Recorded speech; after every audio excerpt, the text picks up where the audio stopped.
Hey guys, welcome to my YouTube channel nursing education. आज के इस वीडियो में हम स्टडी करेंगे बीएससी नर्सिंग थर्ड ईयर की सब्जेक्ट मेंटल हेल्थ नर्सिंग को, जिसमें हम स्टडी करेंगे substance use disorder. Substance use disorders क्या होते हैं? जब कोई पर्सन किसी सब्सटेंस पर कोई कोई ड्रग्स हो गई या फिर अल्कोहल उन पर डिपेंडेंट हो जाता है और उनके यूज़ करने से खुद को रोक नहीं पाता है, तो उसी सब्सटेंस यूज डिसऑर्डर्स कहते हैं। इस वीडियो में हम डेफिनेशन देखेंगे, टाइप्स ऑफ सब्सटेंस अब्यूज़ देखेंगे, causes of substance use disorders को देखेंगे, clinical manifestations of substance use disorder and management of substance use disorders, इसे आज हम डिस्कस करेंगे। So let's discuss about substance use disorder. सबसे पहले हम डेफिनेशन देखेंगे।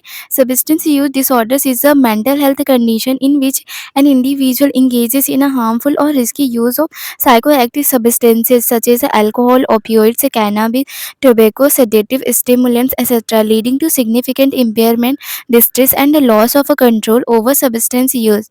It involves a compulsion to use, difficulty in stopping, and continued use despite harmful consequences. Substance use disorders mental health condition होती है जिसमें एक व्यक्ति साइकोएक्टिव सब्सटेंसेस जैसे अल्कोहल कंज्यूम करने लगता है, ओपियोइड्स से कैनाबिस, टोबैको, सेडेटिव स्टिमुलेंट, इन सब्सटेंस को कंज्यूम करने लगता है, जिसकी वजह से उस पर्सन की हेल्थ में बहुत ज़्यादा इम्पेयरमेंट देखने को मिलता है, बहुत सारी दिक्कतें देखने की मिलती है, डिस्ट्रेस में चला जाता है वो पर्सन और अपने आप को कंट्रोल नहीं कर पाता है उस सब्सटेंस को लेने से और कंटिन्यूअसली उसका यूज़ करता है। और जब वो चाहता है, कोशिश करता है कि उस सब्सटेंस को ना ले, उस सब्सटेंस को लेना बंद कर दे, तो उसमें उसे बहुत ज़्यादा दिक्कत होती है।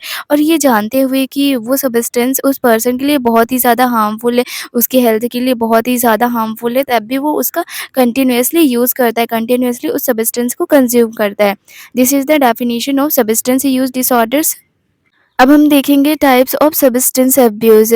अल्कोहल डिपेंडेंस, इसमें पर्सन अल्कोहल को अब्यूज़ करता है, उसका कंटिन्यूअसली कंज्यूम करता है और उस पर डिपेंडेंट हो जाता है। ओपियोइड्स, ये ड्रग्स होती है जिनका यूज़ पेन से रिलीफ दिलाने के लिए किया जाता है। इनका अब्यूज़ कर सकता है person. Sedatives and hypnotics, cocaine, caffeine and other stimulants, hallucinogen, volatile solvent, anaesthetics, ये टाइप्स होते हैं सब्सटेंस अब्यूज़ के।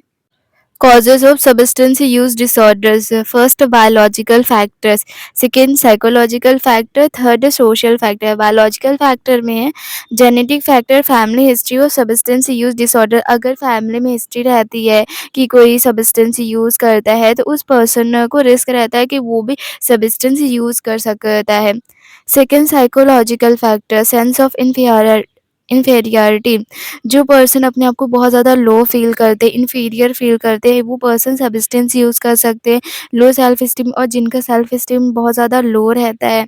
Desire to escape from reality, और जो पर्सन रियलिटी को एक्सेप्ट नहीं कर पाते, रियलिटी से दूर भागते हैं, वो सब्सटेंस का यूज़ कर सकते हैं। प्लेज़र सीकिंग, जिन लोग को बहुत ज़्यादा प्लेज़र चाहिए रहता है, उसके लिए भी वो सब्सटेंस का यूज़ कर सकते हैं। सेक्सुअल इमैच्योरिटी, जो लोग इमैच्योर रहते हैं वो भी सब्सटेंस का यूज़ करते हैं। Third social factor, social factor में है रिलीजियस रीज़न, रिलीजियस रीज़न की वजह से सब्सटेंस यूज़ कर सकते हैं। जैसे कि कुछ कल्चर में ऐसा होता है कि होली में भांग वगैरह का यूज़ किया जाता है। पीयर प्रेशर, कुछ लोग अपने दोस्तों के प्रेशर में भी आकर सब्सटेंस का यूज़ करते हैं। अर्बनाइजेशन, बहुत ज़्यादा शहरीकरण होने की वजह से जो सब्सटेंस होते हैं वो ईज़िली अवेलेबल हो जाते हैं, जिसकी वजह से लोग सब्सटेंस का यूज़ करते हैं। अनएम्प्लॉयमेंट, जो लोग बेरोज़गार रहते हैं, कुछ नहीं करते, घर पे बैठे रहते हैं, वो भी सब्सटेंस का यूज़ करते हैं।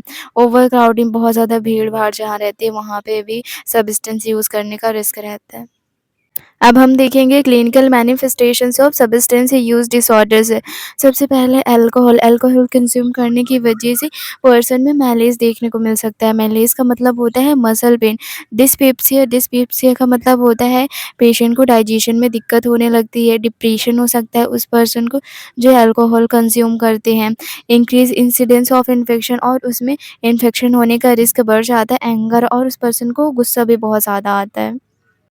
ओपियोइड्स, जो पर्सन ओपियोइड्स यूज़ करते हैं उनमें एपैथी देखने को मिलती है। एपैथी का मतलब होता है उस पर्सन का किसी भी एक्टिविटी में, किसी भी चीज़ में इंटरेस्ट नहीं रहता, लॉस ऑफ इंटरेस्ट देखने को मिलता है। ब्रेडिकार्डिया, उसकी हार्ट रेट भी स्लो हो जाती है, हाइपोटेंशन, ब्लड प्रेशर भी उसका कम हो जाता है। सब नॉर्मल टेम्परेचर, और टेम्परेचर भी नॉर्मल से कम देखने को मिलता है उस पर्सन का। इंसोम्निया, और उस पर्सन को नींद भी नहीं आती। जो ओपियोइड्स यूज़ करते हैं उनमें ये सारे क्लिनिकल मैनिफेस्टेशंस देखने को मिलते हैं। एम्फेटामाइन, जो लोग एम्फेटामाइन यूज़ करते हैं उनको कार्डियक फेल्योर हो सकता है, पैनिक अटैक आ सकता है। पैनिक अटैक जब बहुत ज़्यादा एंग्जायटी होती है तब आता है। इंसोम्निया, नींद नहीं आती है उस पर्सन को।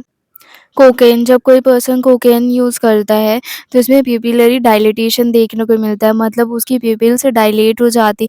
टेकीकार्डिया देखने को मिलता है, मतलब उसका हार्ट रेट इंक्रीज़ हो जाता है। स्वेटिंग देखने को मिलती है उस पर्सन में, नोज़िया होता है उसे, हाइपरटेंशन होता है, उसका ब्लड प्रेशर भी इंक्रीज़ हो जाता है, एनोरेक्सिया होता है उसमें, उसको भूख भी नहीं लगती, और सीज़र्स देखने को मिलते हैं।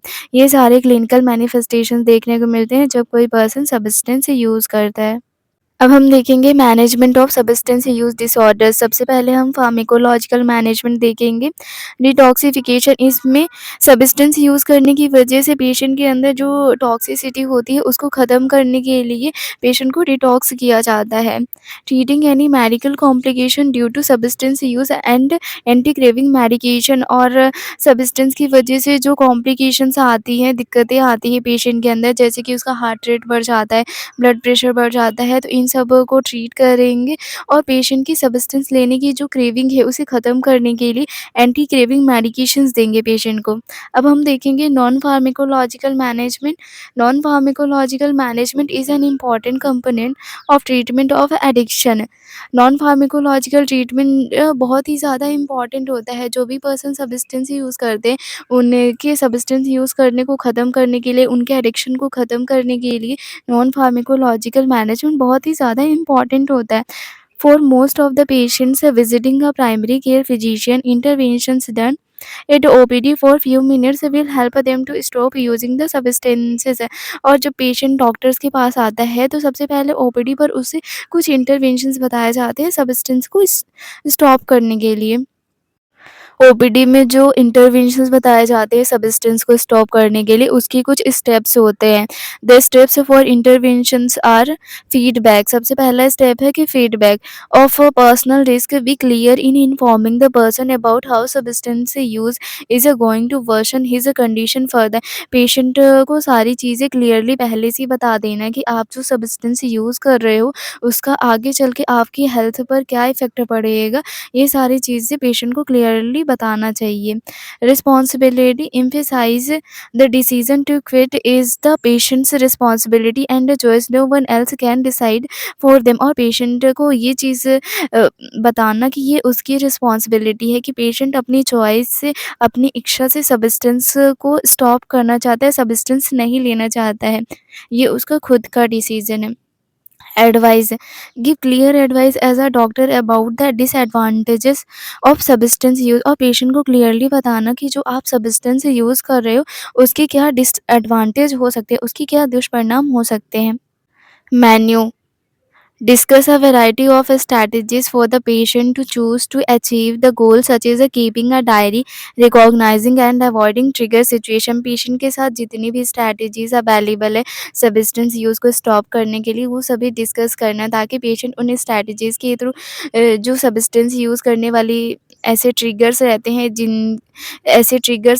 हैं, ऐसी सिचुएशन रहती है जिसमें पेशेंट सब्सटेंस यूज़ करता है, तो उन सिचुएशंस को, इन ट्रिगर्स को अवॉइड कर सके। इसलिए जितनी भी स्ट्रैटेजीज़ है वो सभी पेशेंट के साथ डिस्कस करना, ताकि पेशेंट उन स्ट्रैटेजीज़ का यूज़ करके सब्सटेंस यूज़ करना स्टॉप कर दे। Self efficiency, the patient has to be encouraged to be optimistic and to bring the change in a behaviour. और पेशेंट को इंकरेज करना कि वो हमेशा ऑप्टिमिस्टिक रहे और अपने बिहेवियर को चेंज करने की कोशिश करे। This is all about substance use disorders. Thank you so much. If you like my video, then like, subscribe and share my channel.